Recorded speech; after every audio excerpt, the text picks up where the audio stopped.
osiptal madadab kama gidhi nyime gido thieth. Kora mgajuan karabeni jaten migao mar somo Ezekiel Mashogu no mondo lando ni penj duto no chope skunde duto mathurka e wangsa skunde moko to ne odeko mar chako penjno. Maromo skunde 11 e kaunti ma Marsabit no yudo midhiero mar yudo penj kod chope skul nikech oula mapek mano okel kod koth. Gwenge makaluo bende chenro mag penj no dhi nyime karita oridi gi obila kod jorit penj. Jafo mar Jutho mondi miyo waler mathoth e midhiero moko ma obedo e chieng' mokwongo mar penjno e pachoka. E counties mamoko ma opogore kod Nairobi gi Kiambu bende chenro mag penj ne odhi nyime. Kaluo, Migori jopuonjre maromo 43,137 ma klas 8 kaachiel kod 39,142 ma grade mar 6 ochako penjgi madongo e okinyi ma kawuono e kuonde timo penj maromo 815. Kata kamano, 2 mag skund primar ma piny owacho kod Mibachi to ne oyudo kinde matek e ndiko penjgo ka gini e kar thieth ma Migori County Referral bang' nyuol e yo makare. Homa Bay, County Commissioner Moses Leland oyango ni penjgo ochakore maber nyaka e chula mayudore e Nam Lolwe. Chenro mag penj bende ne odhi nyime e kaunti ma Kisumu kod Siaya. Kaluwore gi jatend migao mar somo Ezekiel Mashogu, penj ne ochopo e centers duto mag penj e pacho kae wang' sa. I've confirmed that each and every part of the country, Your Excellency, the exams have gone to all the schools. Ma kata kamano ne ok en adier kaluwore gi lipot mane wayudo kawuok e kaunti ma Marsabit.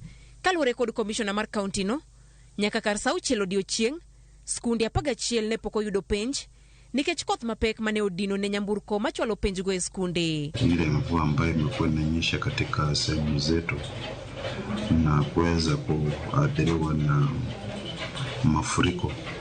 Mahali ambapo tumepata changamoto kubwa katika mitihani imetoka katika hiyo sehemu.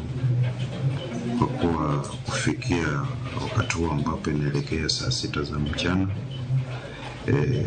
shule 11 zimeanza kufanya ile mtihani wake wa hisabati.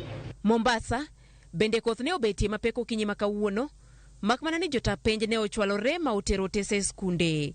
E kaunti ma Uasin Gishu, e skund primar marap Moi kama jopuonjre 5 nyowito ngimagi, jagoro ma ongirore migao mar somo Belio Kipsang oko ni japuonjre achiel mane oteri e od thieth ne osegol kendo ne ochopo mar timo penj.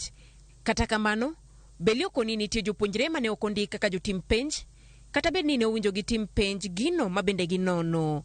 The one kid who was in grade 6 and who was taken to ICU was discharged yesterday and was available in school today to do the examinations.